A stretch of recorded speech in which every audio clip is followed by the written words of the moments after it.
Hello and welcome to the Kepler Interactive Creator Series. This is where we have long-form discussions with creators we admire, both that we work with as Kepler Interactive in our role as a games publisher, and also beyond that group of people and just people doing interesting work and creative work that we really enjoy. Joining me today is René Habermann from Bippinbits.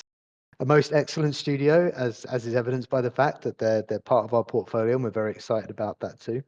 René, thanks for joining me. Like, this conversation's going to span a lot of ground. I think we're going to start pretty early on and work up to the present day and also the future, because we are working together side by side on your current projects, which we're all really excited about.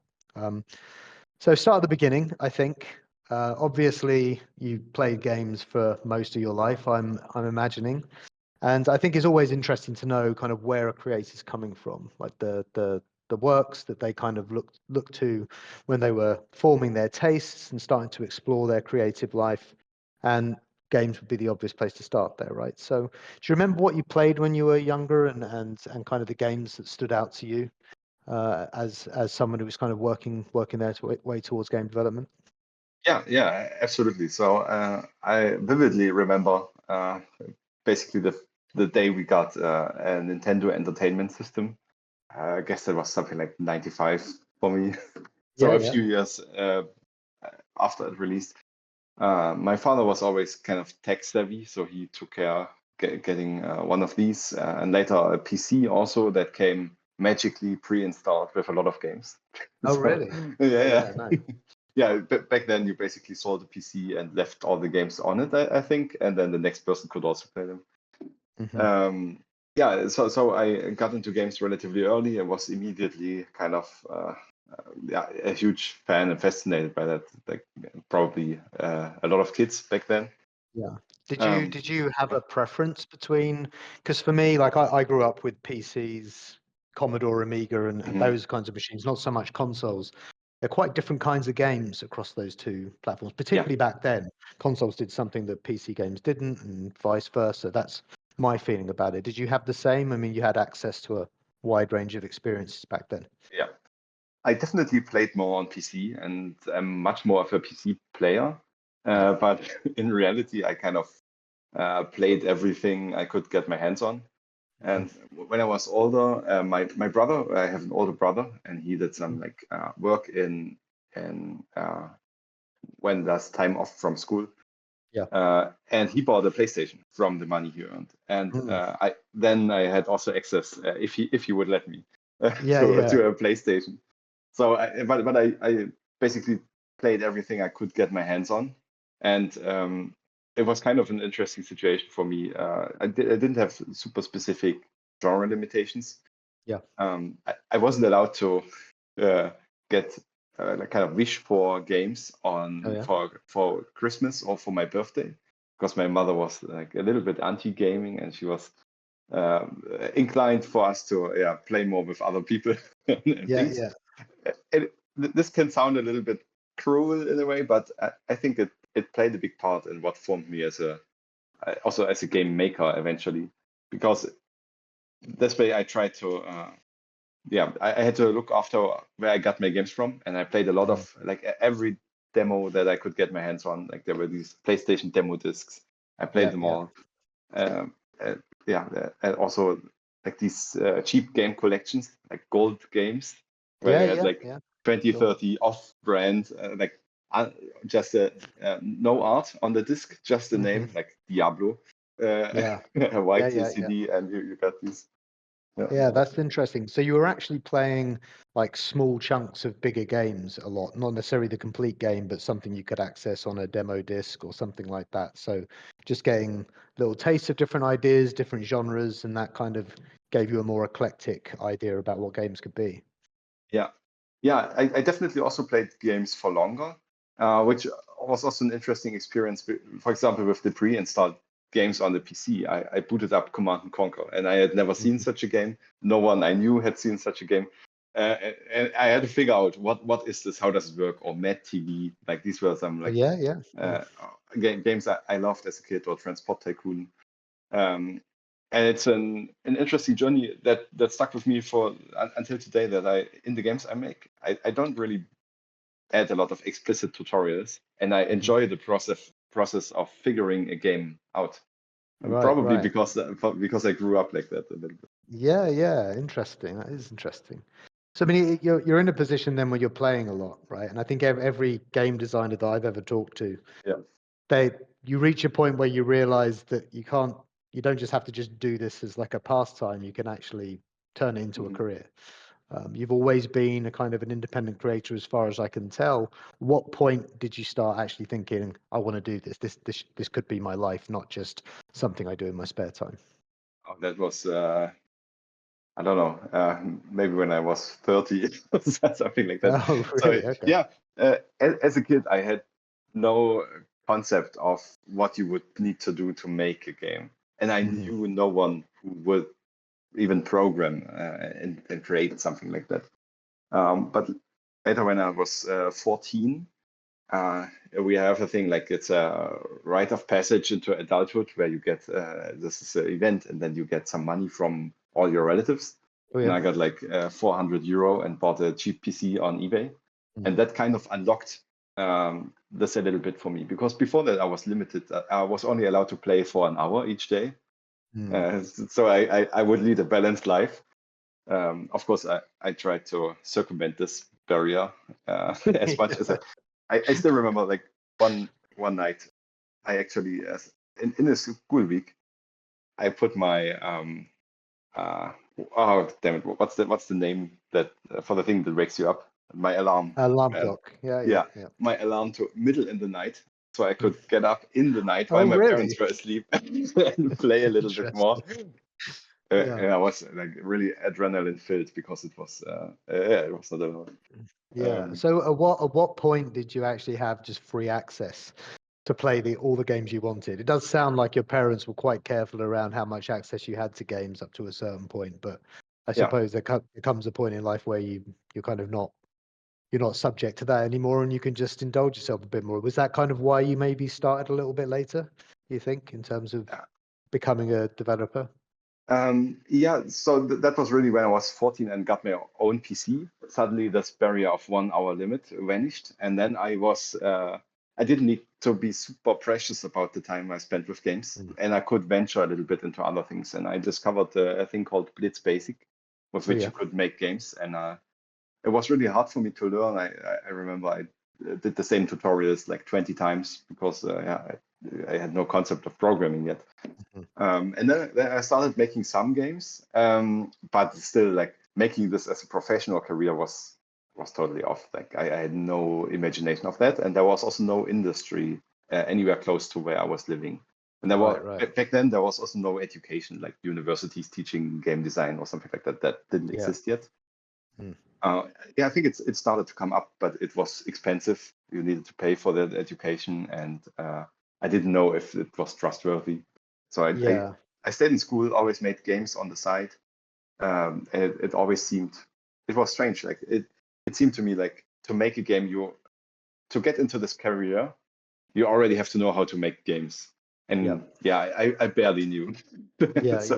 Well, I mean, you can learn by doing, I think, to a large extent, and I actually think it's something that comes up across, I think, your career and the way you work at Bippinbits. This idea of like just making things, right, and like you learn a lot and come up with ideas that way.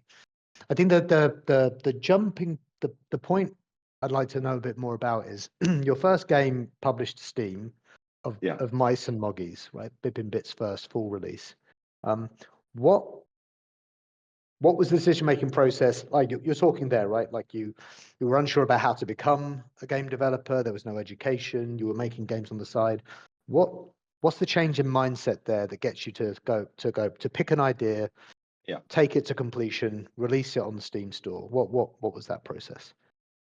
I'm going slightly back to lead up to this point. So it was basically 2012 when I kind of roped my back then girlfriend, now wife, into making pixel art for my games because I couldn't do it and I needed it.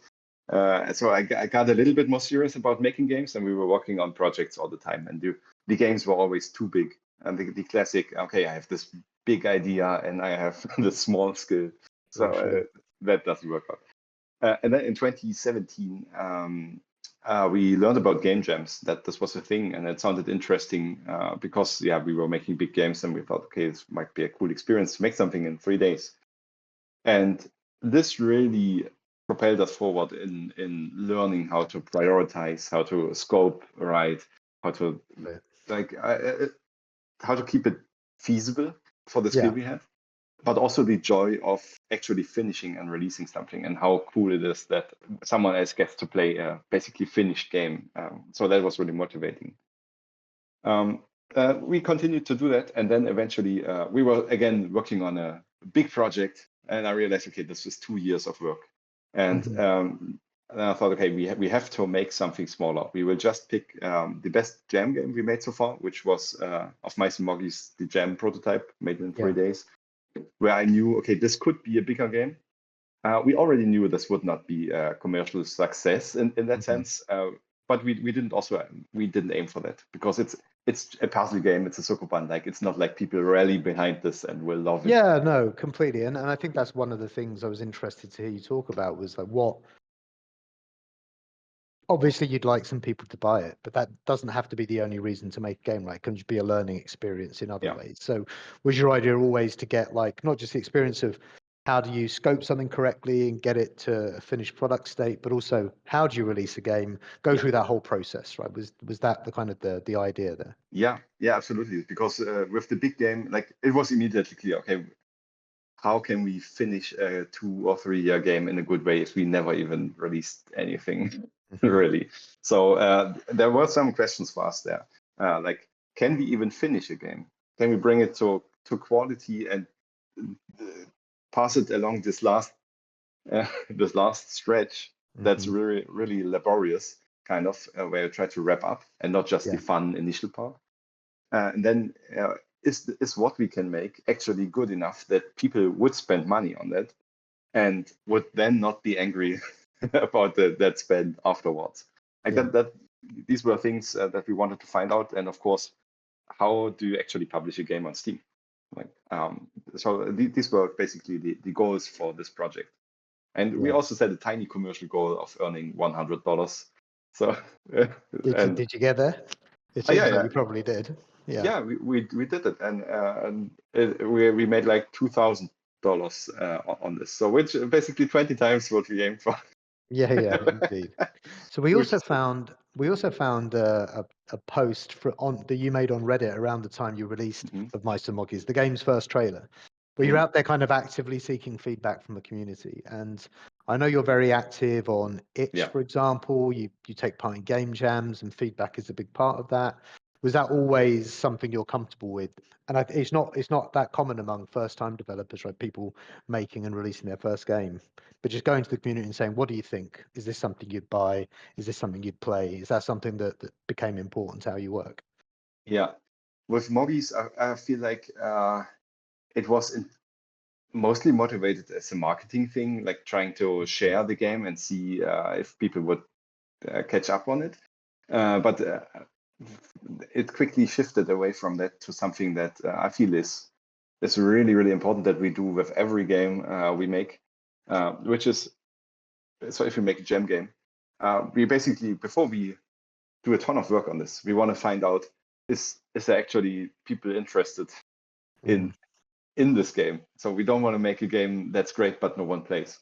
So we have an idea of what the game is, and we share it, and then we want to see, are the people also seeing it this way, or are they perceiving it in a different way? And with PVKK, this is especially strong. Like, if we are not careful how we communicate with PVKK, it might come off as a narrative horror game or something like that, which it isn't.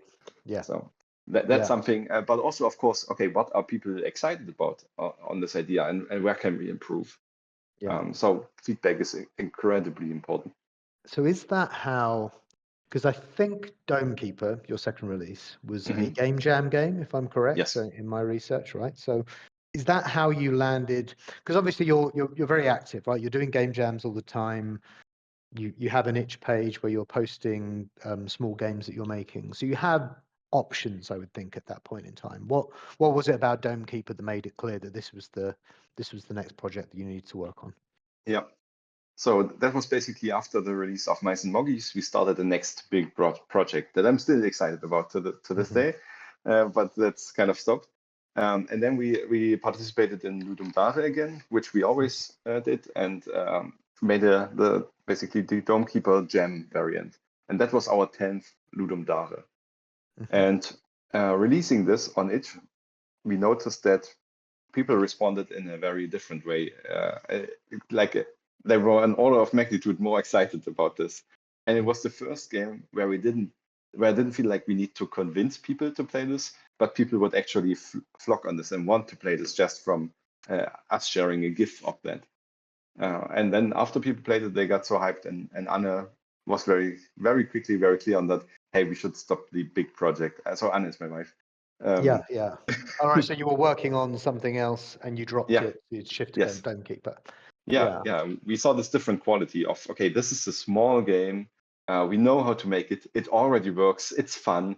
People want it. So there were so many things telling us, okay, let's pause the other one and make the thing people are already excited for. Yeah. Well, it's interesting because, so just to introduce it to people, Dome Keeper, it's a roguelike. I think it's an interesting combination of gameplay ideas. Like there's survival aspect to it. You're defending your dome against sort of alien attackers. There's also a mining component. There's time pressure that's involved. You talked earlier on about when you were a kid playing lots of different kinds of games, demos, Nintendo, PC. I really think that Dome Keeper, one of the things that's great about it is it does bring together different ideas and puts them together in an interesting way. I mean, is that something that you recognize yourself, like this desire to combine different and surprising elements to create something original? Yes. So in general, when I'm designing or concepting games, I absolutely pull from everything I can, not necessarily consciously. And this includes games. Like some games I thought of are more like combinations of other games, but some games are also about a feeling I had while driving a car, or speaking Kepler's language there, like we really like it when developers are looking to unusual places. Or different kinds of media, like a great book can be absolutely inspiring, or movies and or anime series or whatever. And often it's also a combination, but also a lot of older games. Like there are plenty of older games that I really love that have fantastic mechanics and dynamics in the game that are kind of forgotten today, that just phased out. One thing I like to mention in that regards often, for example, Elder Scrolls 3, Morrowind. I loved so much that it had no quest markers, and people would tell you, go 100 meters to the north, and then there you see this big tree, and then you go to the right, and then you will find this cave. So and you did this, and over time you really got to learn the land. You got familiar with it, and this formed something like a special relation of the player to the environment and an appreciation of that. And you had this feeling of being a foreigner in a different country, and this country then becoming basically your neighborhood. And I mean, you were saying earlier you don't like to put too many tutorials in your games, right? And that's kind of a similar thing. Like let the player learn it, experiment, understand it that way. I think there's a lot of games that use that approach really, really well. So we're kind of hinting around PVKK, which is the game that we're working with you on at Kepler.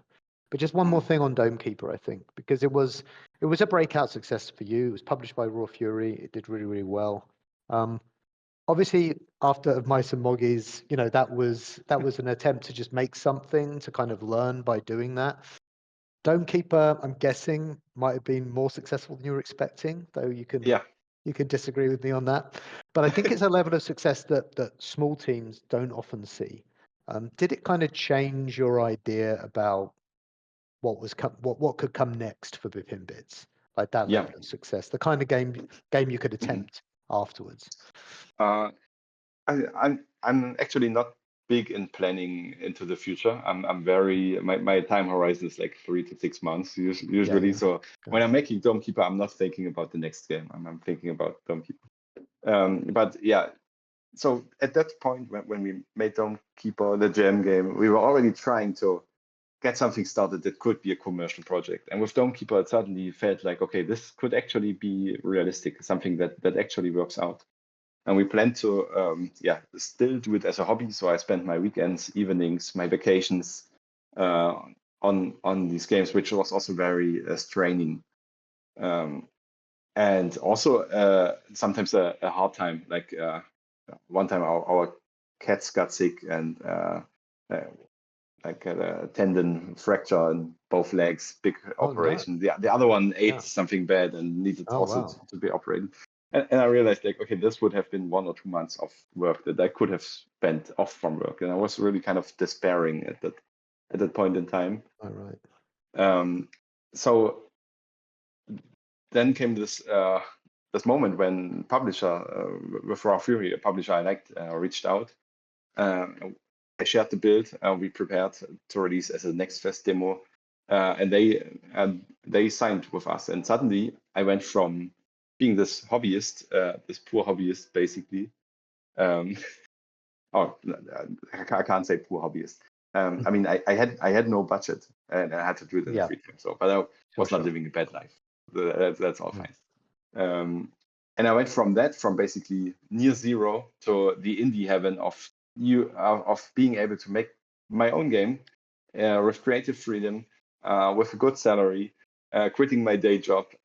So that was really insane. And when that happened, I had trouble after the call, after we signed. I had trouble telling Anne what happened because I was so like emotional about it. Right. And that was definitely a big life changer. And by then, I didn't know if Dome Keeper would be really successful.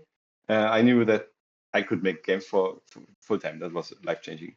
And then half a year later, it kind of really released the demo of Dome Keeper on a whim on Steam Next Fest. No, it wasn't even in Steam Next Fest. It was just randomly, basically. And it kind of blew up on YouTube. It got viral. A lot of people played it. And then this was another big thing where we realized, okay, this is going to work out commercially, so we won't lose money of someone else on this project, which was then basically my hurdle to go over. And then I really was kind of focused on finishing the game, and I did crunch quite a bit. I learned a lot how to avoid this in the future. So the release itself was even more successful than we expected. What were the estimates? But I had trouble enjoying it because it was so deep in the work. I had a few months of crunch, really hard crunch also on my back. And after release is usually, at the time, even more stressful than before the release, because you need to work on the game still, but you also have this huge influx of people coming in. Yeah, and you've supported Dome Keeper really well, I think, ever since it launched, right? New content and different features that you've been adding to the game. Was it clear, though, when the right time to move on to the next game is?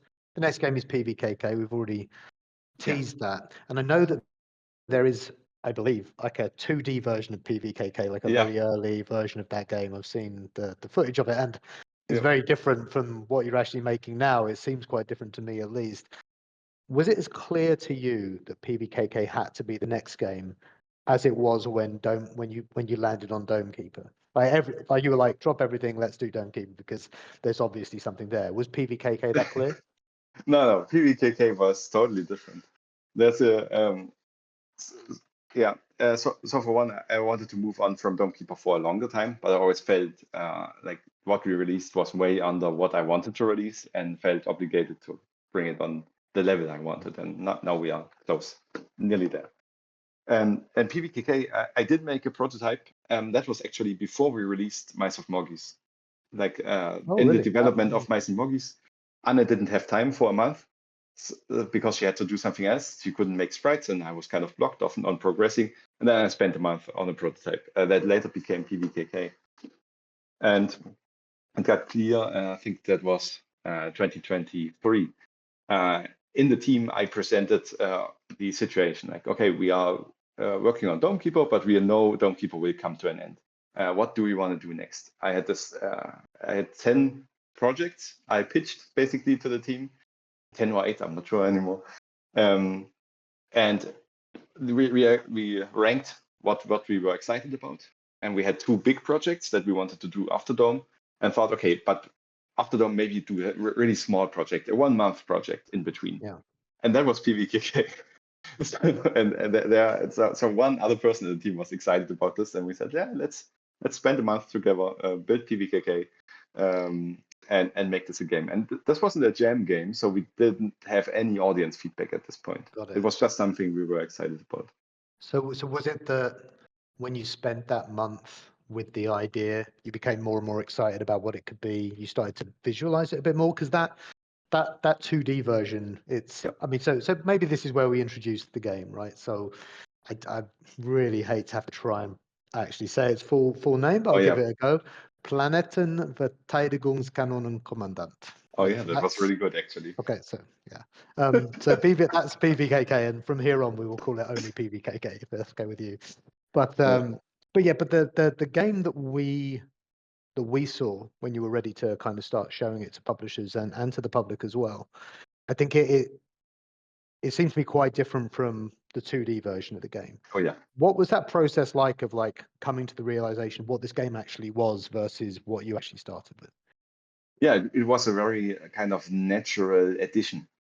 And we talked about it in the team, of course, and Anna, whenever we thought about something new to make of the game, Anna was like, oh yeah, and that's 2 extra months of development, because we had this, and then we were at like 2 years or something like that. And the original prototype actually started with a sound sample, where I had like a free sound library, and there was a button press sound file in there that was super satisfying. And I felt like I want to make a game that's only about pressing nice buttons. And I still have this appreciation of cockpits, where I feel like if I see an old analog cockpit, I want to go in there and press all the buttons and feel the cold hard flick switch go off. And also just being impressed by this complexity and by someone, like, I know there's a person who understands all of this. And they can go bam, bam, bam, bam, bam. Like, that's why. So, and the first prototype only had this, but I did know that I wanted to have briefings, and for that I look back also on older games again, like the Apache Longbow series or Command and Conquer. Actually, Command and Conquer is definitely in the mix there for sure. Yeah, but then I started this with another team member, with Rafa, from Bippinbits, and he's a really capable person who can do a lot of things, but he's also really skilled in anything 3D. And we knew from the prototype that we were kind of limited with 2D, like moving around is tough. The screen space is you don't have as much space to build a really big cockpit. So the first thing we wanted to try is, can we move this to a 3D and make it in a way that's doable for us as a basically 2-person team, and still look cool and interesting. So then we noticed, okay, we can actually make the cockpit in 3D. It doesn't have to be 2D. And then we thought, okay, if we are in a 3D cockpit, we are sitting on a chair, right? Can we actually get up from the chair?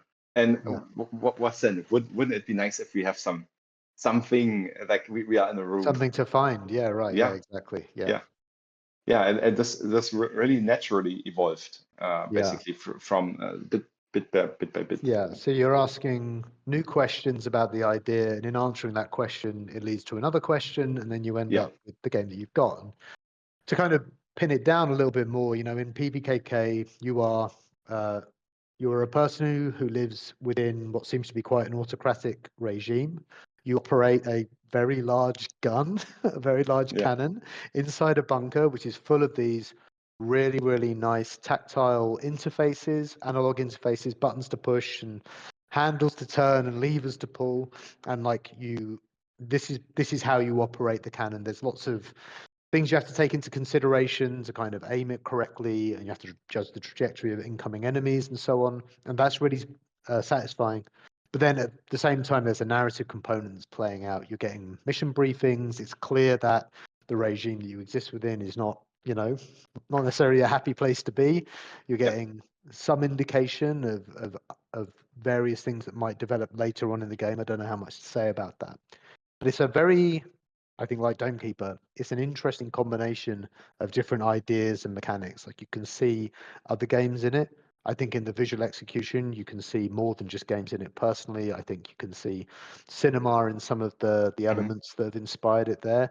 You talked earlier on about having varied influences. Can you point to a couple of things that influence PVKK, like major influences on the way the game developed?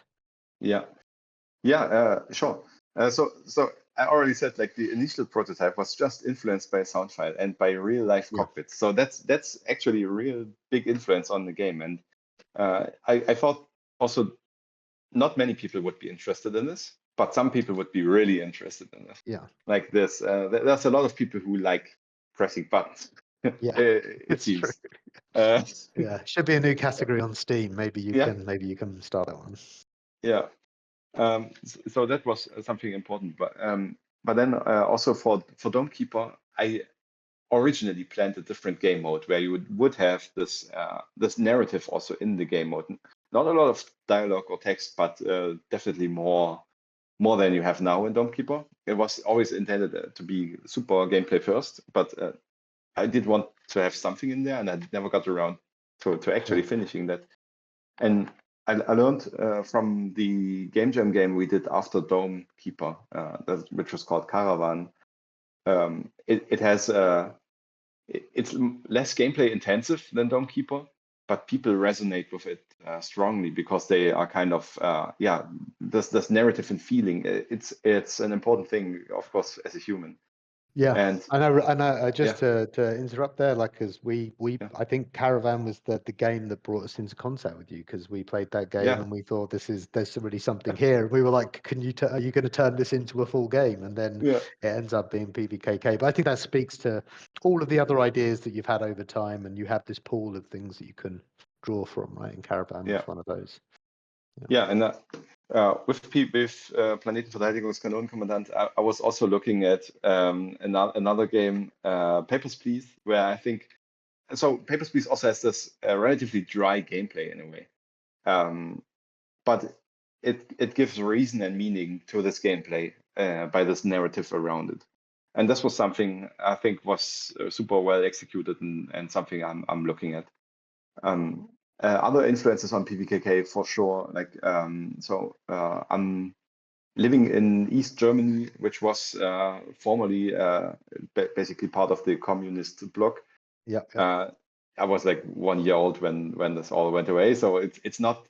I don't have a real connection to it in that sense, but of course the kind of history is still there, and in the design, we definitely have a lot of influence from that time and area. Yeah, I lived in Berlin for a few years, and it's everywhere you look in Berlin, like the reminders of that. Like it's conscious, like they leave it there so that it doesn't get forgotten. And it's interesting to hear how that kind of penetrates into the idea that you had here. Yeah. One last influence on PVKK that I want to mention is actually Command & Conquer.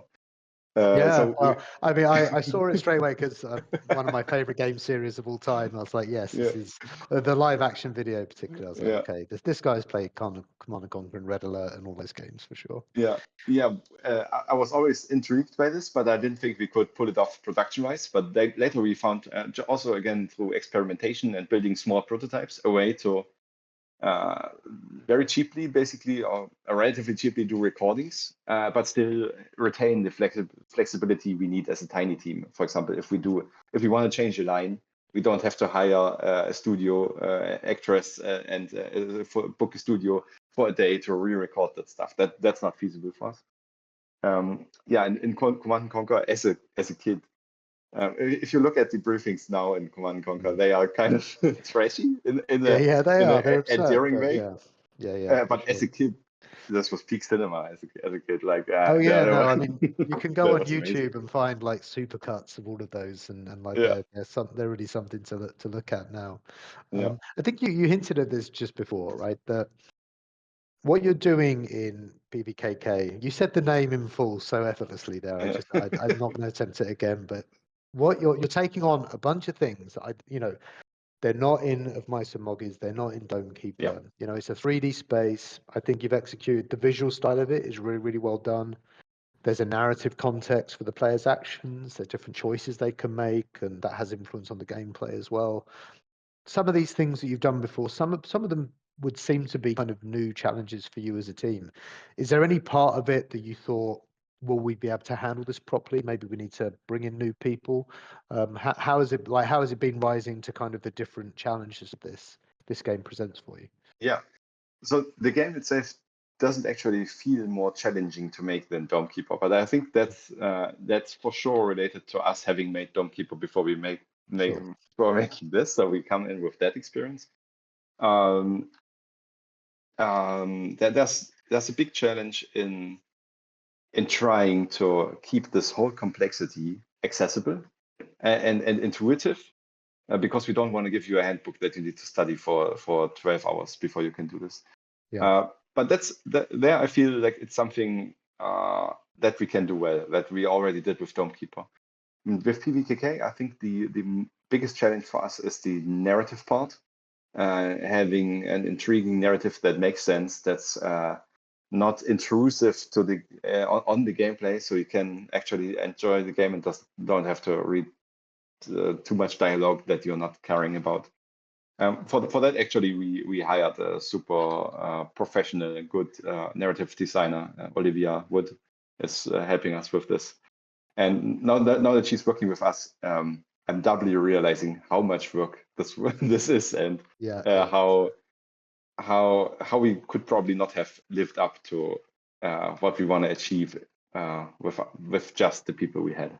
Yeah. Well, I think, you know, the thing about PVKK that is really exciting is the way it combines those two sides of the experience. It is this very, very tactile game that is about operating this cannon and making judgments and decisions. It does also have the narrative part, so being able to deliver both, I think, side by side is really important. I think you talked earlier on, though, that if you present PVKK in a certain way, it could be seen as like a horror narrative adventure game. And it did strike me that you do have a challenge in making people understand exactly what you are making here, because it is quite an unusual combination of things. Yeah. And making sure that people, is that a challenge? Is that something you're thinking about now? Because I know you've got a Discord server, the community's already there, it's already active. Are people taking from it what you imagine they would, or are you having to reset expectations? Yeah, that was actually the big question for us for the announcement trailer, where we are thinking about, okay, if we show this game, will people think, okay, this is a narrative game first, and the gameplay is only a side thing, and that's something we were very conscious about, and I think that kind of got clarified with the announcement trailer for us, because in the general reception, it is basically what we expected. So people are reflecting mostly the thing we have in mind that we want to make. And it was also super interesting to see in the reception, like people got a kind of into the game when they saw the button presses and got excited for this. But what really sold them then was in the last part of the trailer, this sort of twist on this. Okay, it's not everything is what it seems. There's more to this. And this was also really reassuring for the direction we have, that this is actually a part people are excited about. I still want to enable people who don't want to do anything narrative, who just want to shoot the cannon. I still want to enable this gameplay, that people can basically ignore all the things happening, just be a loyal soldier and shoot the cannon. Yeah. Well, I think that's an interesting part of it, isn't it? And again, the game has more secrets to reveal, I know, but you as a player, you are put in a position to make a decision over whether you're just going to be a loyal soldier or not. I think I probably can say that. I don't know, but we can always cut it if not. But yeah, that's an interesting tension in the game, and I guess it can be there if you want to engage with it, and if not, then you can push the buttons and pull the levers and really get some satisfaction from that side. So I would say so there doesn't seem to be, to me, a lot of obvious connective tissue between of Mice and Mhm. Moggies, Dome Keeper, and PVKK. They all seem like very different games to me. I wondered if you could talk about that, because sometimes the way they're different is the thing that unites them potentially. But can you speak to what a Bippinbits game is in your mind? Is there anything there that makes them similar to each other? Yeah, that's a great question, and I thought about it as basically the lead of the studio. I'm thinking, okay, as a studio, you should have a brand that means something, that's known for certain types of games, because then you can, I don't know, if you make a real-time strategy game and 100,000 people like it, and you make another one, you already have some people who will look out for this. And we are not doing this at all. Like, we don't have a that, as you say, like, there's little connective tissue. You see that also on our itch page. The games are vastly different. Actually, one thing I noticed was that something like 10 of your itch games all have animals as playable characters. That maybe is what Bippinbits is all about, you know. So that actually might be the influence of Anne, my wife, because she likes yeah. animals a lot. And Yeah. we have 4 cats, so whenever we could make something a robot or a human, it tends to become an animal instead. But then potentially, you know, the thing that unites them doesn't have to be the content. It can be the way you think about creating them, right? It could be the way you formulate the idea in the first place. Yeah, I think so. One observant game designer said our games have a slight systemic inclination. Like, there's not a purely narrative game in there, for example, or not much of a, for example, a platformer. But definitely, like, something that's that will be similar across games is how accessible the game is in a way. Like, you're always supposed to just start it, get into it, start playing, learn while you play, and then have fun with it. And gameplay always, or the enjoyment of the game always comes first. We also with PVKK, this is not a moral game that wants to teach you something about what's right and what's good and what's evil. So that's I like for the players to make up their own mind, to present the situation, also in some other games, and make up their own mind about what's happening and how they feel about it and what they think is fine or not fine. Yeah, no, that is interesting. So I think my one last question to round it off here. You talked earlier about towards the very start of the career, you learned a lot about how to scope games correctly. Yeah. You are still a small team. You've had to bring in some help on the narrative side for PVKK. We want PVKK to be a critical smash and a commercial success. You do too. I mean, do you have a preferred scale for Bippinbits to work at? Like, I mean, you're making itch games, game jams. These are not things necessarily that vast teams actually engage with. Is this kind of size you want to be, or do you actually want to be taking on bigger and bigger projects as you go forward? Yeah, I'm actually leaning more towards smaller projects. Dome was already kind of a small project, but I would like to make even smaller games than Dome. And I mean, PVKK started as a 1-month project, so it just the thing is, we also with PVKK, we allow it to grow into what feels right for this game also, and adjust it also on depending on how excited people are for it.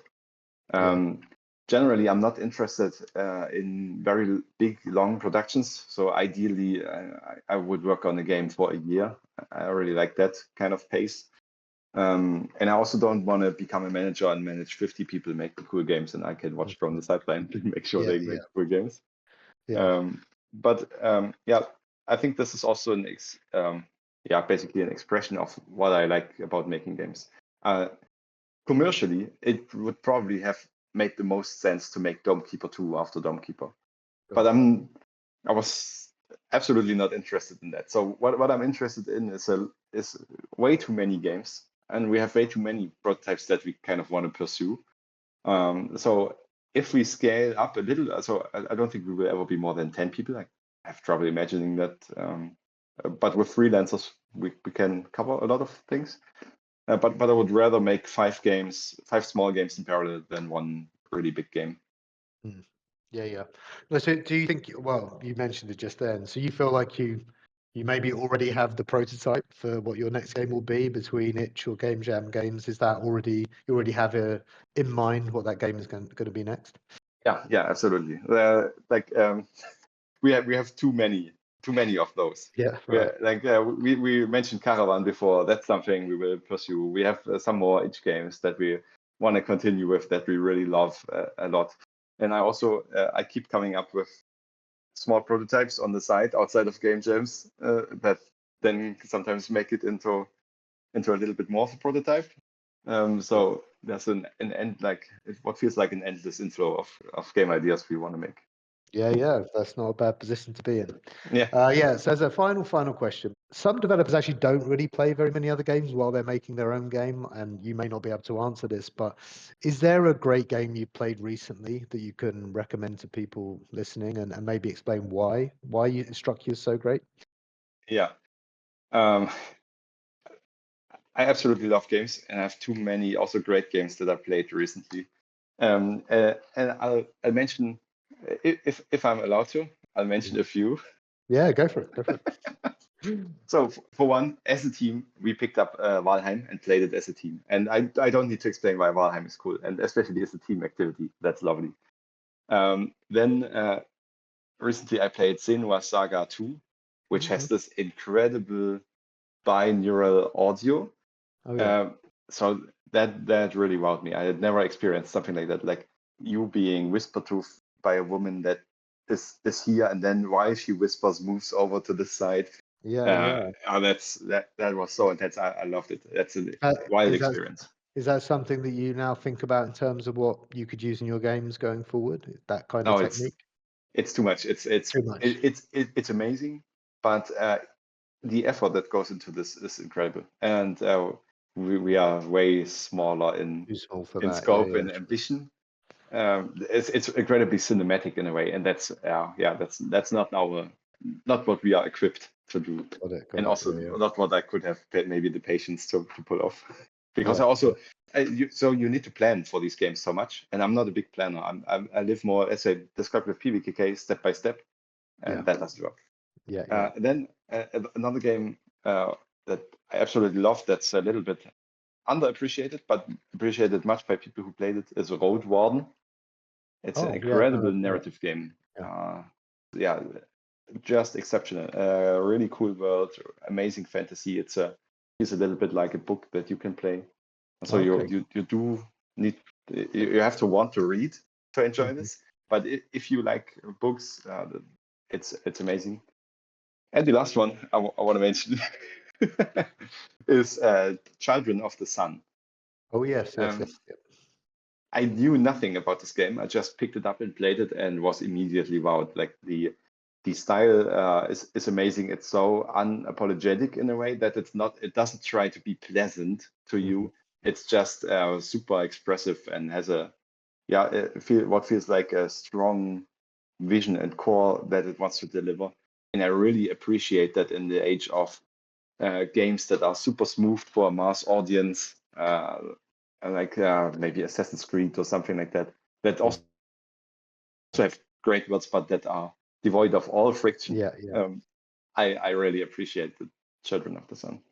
Yeah, interesting. Well, really good recommendations. I think I'll definitely check out the last two of those. I've not played either. But René, thanks very much for your time. We really appreciate it. Obviously, we're collaborating on your new project, and there'll be more to learn about that as we go forward. And to anyone who's watching, thank you for watching. There'll be more of these to come with other fascinating people. Not as fascinating as René, though, of course. There you go. Thank you for having me. All right, no worries. Thanks, René. Bye.